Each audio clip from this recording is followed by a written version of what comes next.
The most famous detective in comedy film history wasn't supposed to be in the movie. He wasn't supposed to be the lead. He wasn't supposed to generate a franchise.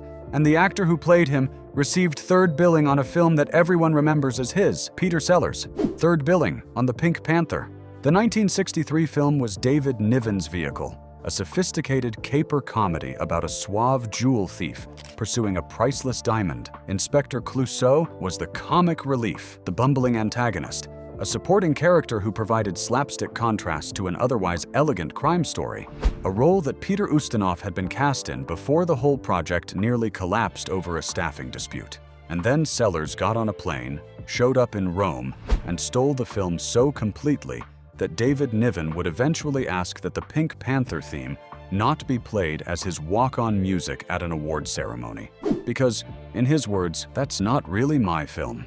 15 facts today, spanning the original 1963 film through the animated short that turned a title card into a global franchise, through 8 more films with Sellers, through the imposter entry with Alan Arkin, through the posthumous films assembled from outtakes, through the Steve Martin reboot, and all the way to why a bumbling French detective is still the most recognizable comedy character of the 20th century. One of these facts involves a theme composed in 10 days that became one of the most identifiable pieces of music in cinema history. Another involves a real and genuinely painful falling out between 2 of the most creatively productive collaborators in film history. Let's count it down. 15. The film was almost something completely different. The Pink Panther, as it actually appeared in December 1963, bore minimal resemblance to what it was supposed to be when production was first planned. The original concept was a sophisticated ensemble caper, a sophisticated comedy about a charming urbane jewel thief, Sir Charles Lytton. That was the pitch. The plan was to cast Peter Ustinov as Inspector Clouseau, a largely non-comedic straight role in which Ustinov's portly dignity would give the character something closer to a Hercule Poirot persona. Ava Gardner was cast as Simone Clouseau. The project was scheduled to begin at Cinecittà Studios in Rome in November 1962. Then Ava Gardner walked. She and the Mirisch Company couldn't reach agreement on her demands for a personal staff. Gardner's departure had a cascade effect. When she left, Ustinov left too. Production halted. Well, you get right out of here.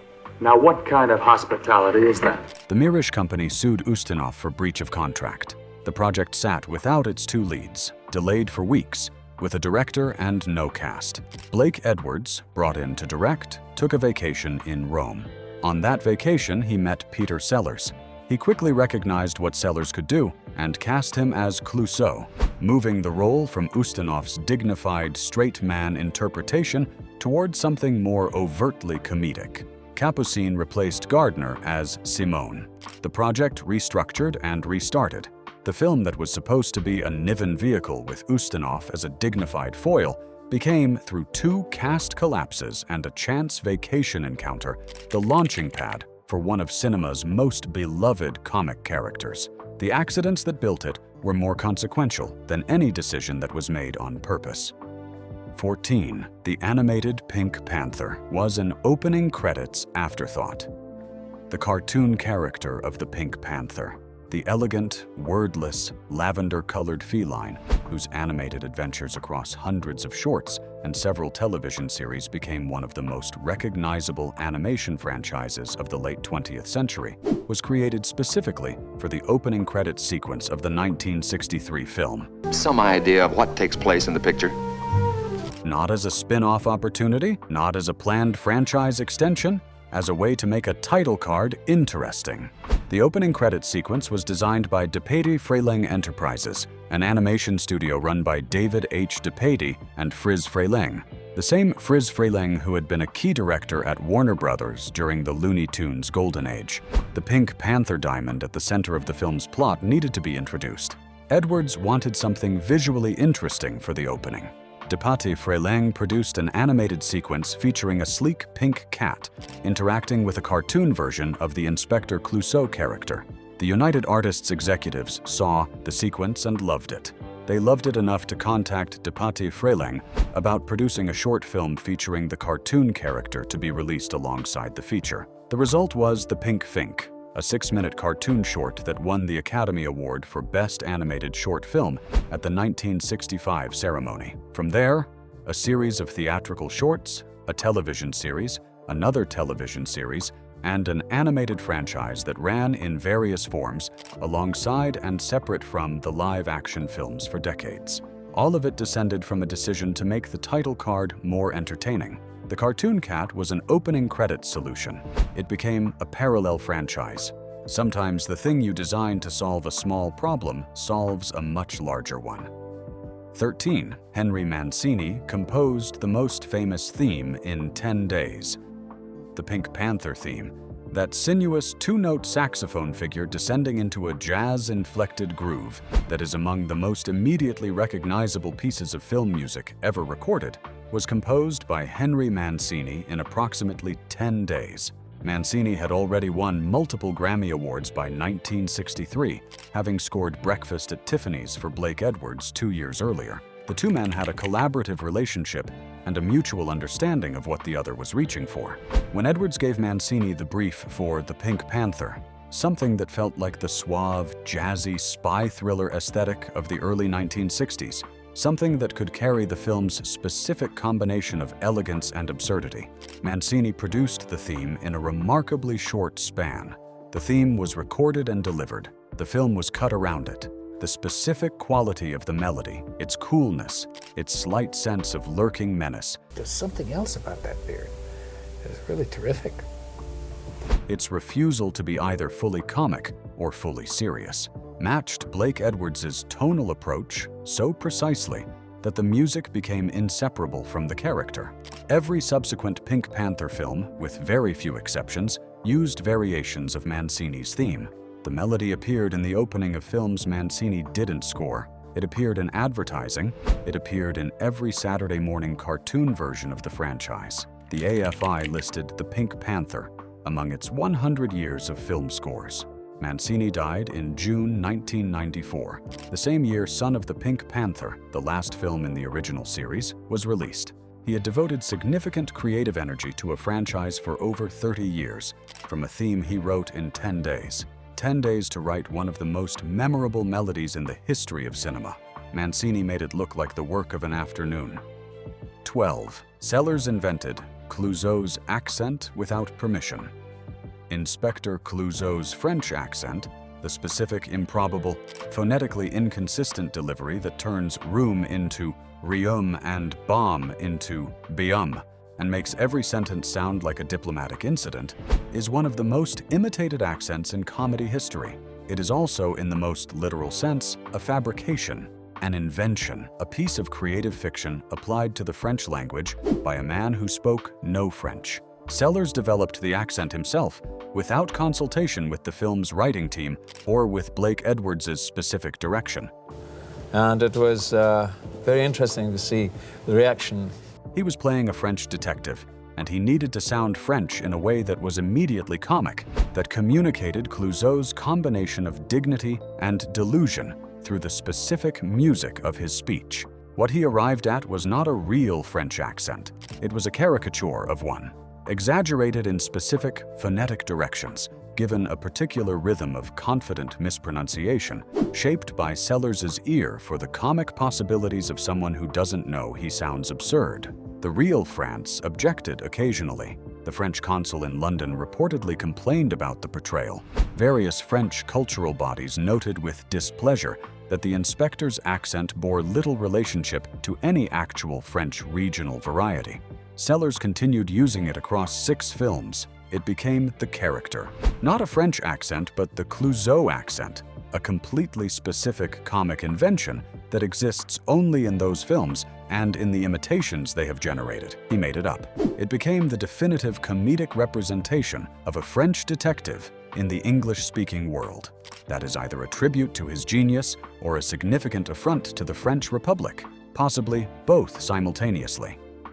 11. The film's second lead was angry for 3 decades. David Niven's experience of making The Pink Panther and watching the results can be read, through the evidence of his subsequent behavior, as a sustained act of artistic mortification conducted across 30 years. Niven was the intended star. The film was built around his character, Sir Charles Lytton, the elegant jewel thief whose sophisticated caper provided the plot's engine. He received top billing. He expected the film to be a significant career opportunity. As production progressed, he watched Peter Sellers's Clouseau take over more and more screen time, scene by scene. A London audience and a New York audience are identical. Through the specific gravitational force of a comic performance that nobody had planned for at that scale. The reviews confirmed what Niven had watched happen on set. Sellers had stolen the film. When the Academy Awards cued the Pink Panther theme for his walk-on music years later, Niven requested a change. His explanation, "That's not really my film." He was right, and that's both funny and sad. If this kind of real story, the theft, the accident, the accents invented without permission, is what you're looking for, subscribe. We cover this every week. 10. A Shot in the Dark was actually a different movie. The film most serious fans of the original Pink Panther consider the best in the franchise. A Shot in the Dark, released in 1964, less than a year after the first film, was not originally a Pink Panther film at all. A Shot in the Dark was based on a French play by Marcel Achard, L'Idiot, which had been adapted for Broadway by Harry Kernitz under the title A Shot in the Dark. The film adaptation was originally being developed by producer Walter Mayrish with a different director, a different script team, and an entirely different cast. Walter Matthau in a leading role, Sophia Loren as the female lead. Matthau discovered that his role had been significantly reduced in the film version and withdrew. Loren left. The director's chair went to Blake Edwards, who was coming off the Pink Panther's success and was already working with Sellers again. Edwards and co-writer William Peter Blatty, later famous as the author of The Exorcist, looked at the play's setup. A magistrate, in the play, churning unrest for me, personally, that I find that it's who insists on a beautiful maid's innocence despite overwhelming evidence against her. They recognized the structure immediately. They rewrote the magistrate as Inspector Clouseau. They kept the title and the basic plot, adjusted the tone, and turned a Broadway adaptation into the second Pink Panther film. The result is considered by many critics to be the best Sellers Edwards Panther film, tighter, funnier, with the character fully formed and the comic engine running cleanly. It was made in 5 weeks of script revision from source material that had nothing to do with the franchise. The best entry in the series was an accidental conversion. 9. Herbert Lom was the franchise's secret weapon. Of all the elements that distinguished the Pink Panther films across their run, Sellers's physical comedy, Mancini's music, Edwards's direction, the performance that is perhaps most underrated in public discussion of the franchise is Herbert Lom's Chief Inspector Dreyfus. Dreyfus began the series as Clouseau's long-suffering superior, a man of genuine competence and institutional authority who found himself in the specific hell of supervising someone whose incompetence was exceeded only by his self-regard. Do you know about that? Oh, there's not many people know that. Lom brought to the role something the franchise needed but couldn't have planned for. A character who could react to Clouseau with mounting, barely controlled fury and then lose control of that fury in increasingly extreme ways. By The Pink Panther Strikes Again, the 1976 installment, Dreyfus had been driven to such extremes by Clouseau's existence that he was attempting to destroy the world to eliminate one specific policeman. The trajectory from competent superior to global threat motivated by one man was played by Lom with a specific blend of genuine menace and absurdist commitment that made Dreyfus the comedy's dark mirror, the rational man who has been made irrational by prolonged exposure to irrationality. Lom appeared in 7 of the 8 Sellers-era films. He returned for the Roberto Benigni entry in 1993, making him one of the most consistent presences in the franchise. His twitching eye, his ascending fury, his moments of pure operatic breakdown were as essential to the film's comic architecture as any of Sellers's physical set pieces. The franchise had a star. It also had a foil of equal craft, whose contribution is measured less by screen time than by the emotional counterweight he provided to Sellers's deliberate obliviousness. 8. The Sellers-Edwards relationship was genuinely toxic. The creative partnership that produced the Pink Panther films was, by multiple accounts from both principals and the people who worked around them, one of the more troubled creative relationships in the history of popular cinema. We must have no secrets from one another, my Yeah, love. I know, my darling. Sellers and Edwards had enormous mutual respect for each other's talent and genuine sustained personal difficulties with each other's personalities. After the success of the first two films, their relationship deteriorated significantly. By the period between A Shot in the Dark and the return of the Pink Panther, an 11-year gap between 1964 and 1975, they were not on speaking terms. Sellers had made very clear in public statements that he considered the character and the franchise beneath his serious talents. He had also made films with other directors that failed commercially in ways the Panther films never did. When ITC Entertainment wanted to revive the series in the mid-1970s, they initially planned a television series. Edwards convinced them to back a feature film instead, with Sellers returning as Clouseau. The negotiations required navigating the specific damage the relationship had sustained over the intervening decade. They worked together again across 3 more films: Return in 1975, Strikes Again in 1976, and Revenge in 1978. Their on-set relationship, by accounts from the productions, was tense, occasionally hostile, and professionally productive in a way that had less to do with personal warmth than with two supremely talented people who needed each other more than they liked each other. Sellers died in July 1980. He and Edwards never fully resolved what had broken between them. The franchise went on. Edwards made Trail of the Pink Panther in 1982 using outtake footage of Sellers, a decision that generated controversy about whether it was appropriate to use a dead actor's unused footage, and then 2 more films with other leads that never found the same audience. The most commercially successful creative relationship of both their careers was also one of the most painful. 7. Kato was invented to give Clouseau something to fight at home. In A Shot in the Dark and all subsequent Sellers-era films, one of the franchise's most reliably funny recurring elements is Kato, Clouseau's valet and martial arts-trained manservant, played by Bert Kwok, who has been instructed by Clouseau to attack him at any moment, without warning, to keep the inspector's defensive reflexes sharp. The result is that Clouseau, in every film, must contend with the possibility That's over. Friends again? Friends. Good. that his own home is dangerous, that any domestic moment might be interrupted by a small and highly skilled man launching from behind a refrigerator or dropping from a ceiling fixture. The attacks themselves become increasingly elaborate, escalating in ambition across films, occasionally occurring at the absolute worst possible moment for Clouseau's other activities.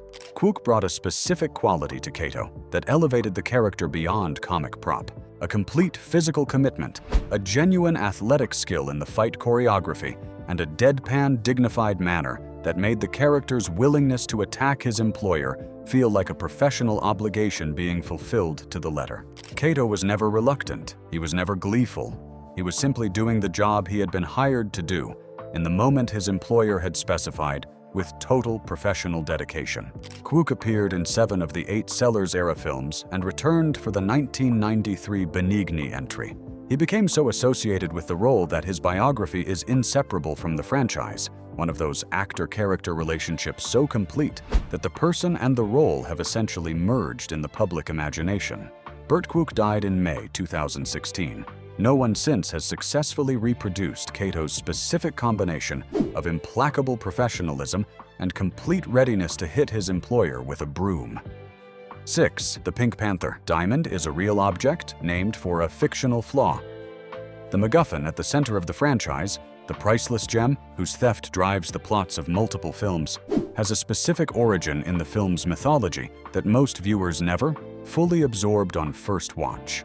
The Pink Panther diamond is called the Pink Panther because the flaw at its center, when viewed closely under the right light, is said to resemble a leaping panther. The film establishes this at the beginning, zooming into the diamond to reveal the blurry impression of the panther shape.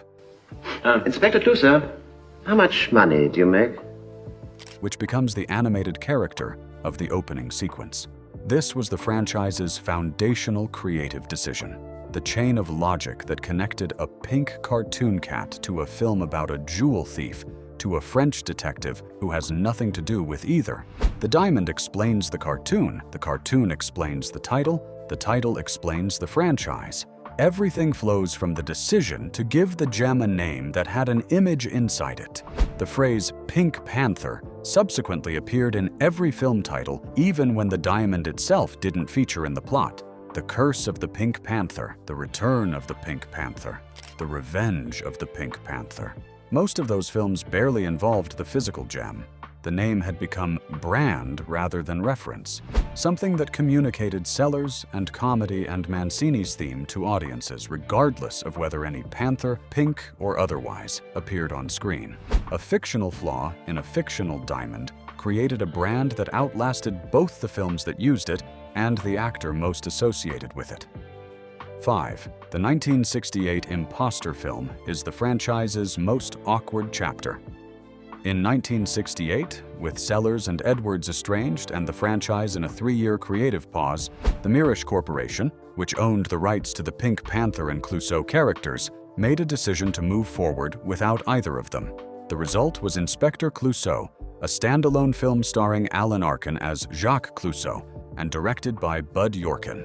By virtually all critical assessments, the film is the franchise's low point. This is not entirely Arkin's fault. The actor who could make The In-Laws and Catch-22 work had genuine comic gifts, but he was working with a character whose entire existence was inseparable from Peter Sellers' specific physical and vocal invention. Clouseau's accent, his bearing, his specific relationship between self-regard and incompetence. All of it had been built by one particular performer.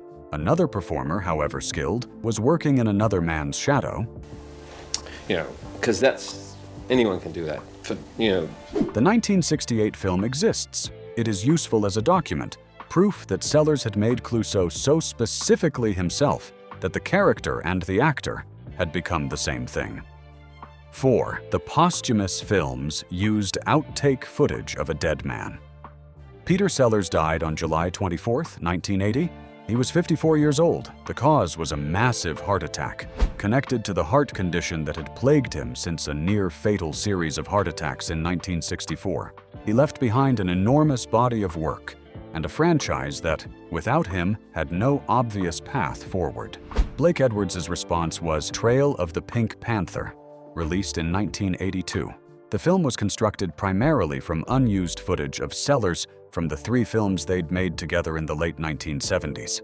Edwards and the production team assembled these outtakes into a narrative framework where a journalist investigates the disappearance of Inspector Clouseau, a structure that allowed the existing footage to be deployed as flashback material. The ethics of this decision were immediately contested. Sellers' widow, Lynn Frederick, filed a lawsuit against Edwards and the studio, arguing that the use of the footage violated her late husband's rights. She eventually received a settlement, though the film was released regardless. Trail was followed by Curse of the Pink Panther in 1983, featuring Ted Wass in a completely different role searching for the missing Clouseau rather than playing him. Roberto Benigni appeared in Son of the Pink Panther in 1993 as Clouseau's illegitimate son. None of these films found the audience that the Sellers entries had. I just ate up a storm. Each one, in its own way, confirmed the same lesson the 1968 Arkin film had taught. The character was the actor. Without Sellers, the franchise was chasing a ghost. 3. Steve Martin's reboot was more homework than Hollywood usually does. When Steve Martin agreed to star in the 2006 Pink Panther reboot, he approached the preparation in a way that surprised people who expected a simple, star-driven commercial property. Martin has said publicly that he called Blake Edwards one of the people who made me love comedy. The reboot was not simply a vehicle Martin climbed into, it was a project he co-wrote, specifically because he wanted to control how Clouseau's character was translated into a contemporary context. He had studied the Sellers films carefully enough that several physical gags in the 2006 film are direct variations on gags from the Sellers entries, executed in slightly different ways that function as homages rather than copies. Martin's approach to the accent was to use the Sellers template rather than replace it, maintaining the specific mispronunciation patterns while finding his own inflections within them. The resulting performance is not a Sellers imitation. My leaving has nothing to do with last night. Hasn't it? It is a serious engagement with what Sellers had built by a comedian who had clearly spent time thinking about why the original worked. The 2006 film grossed over $158 million worldwide. Its 2009 sequel, The Pink Panther 2, grossed a similar figure. Neither matched the critical warmth of the Sellers films, but both found significant audiences and confirmed that Clouseau's specific comic formula, magnificent self-regard in the face of comprehensive incompetence, was still functional 60 years after Sellers invented it on an Italian film set. Martin understood what he was working with. He did his homework. In Hollywood, that's rarer than it should be. 2. The franchise outlasted both its creator and its greatest star, Blake. Edwards and Peter Sellers between them created something that neither of them fully controlled by the end of their lives. Sellers died in 1980. Edwards made films until 2010, when he died at age 88. The franchise they had built together outlasted both of them, continuing to generate films, animated series, and cultural references that neither of them had anything to do with. This is a specific kind of creative immortality that is available to franchise builders, but not to individual filmmakers. The character outlives the person. Clouseau existed before the first film opened. He will continue to exist after everyone who has ever played him or directed him has gone. The franchise will find another Clouseau. It has before. What Edwards built across his 11 films in the series, from 1963 through 1993, over 30 years, was a specific comic engine that turned on the gap between how a character sees himself and how the world actually receives him. That engine doesn't require any specific actor, it requires the character. And the character, having been established across decades of films, Perhaps I am, but after what I just said, a real woman would have slapped my face. now exists independently of the people who created it. Sellers' Clouseau was the character at its purest. Every subsequent version has been a conversation with what Sellers established. The conversation continues. 1. What Inspector Clouseau was actually about. And here is the thing that 60 years of pratfalls and mispronounced words and bedroom farces has been saying underneath all the physical comedy. Inspector Clouseau is a character about the gap between self-perception and reality, about the person who is so completely convinced of their own competence that no amount of contradicting evidence can penetrate the conviction, who mistakes every disaster for a demonstration of skill, who regards the world's failure to recognize his genius as the world's problem rather than his own. He solves every case, not through competence, through a combination of luck, the inadvertent consequences of his own blundering, and the specific kind of obstinate persistence that comes from never questioning whether you should be there in the first place.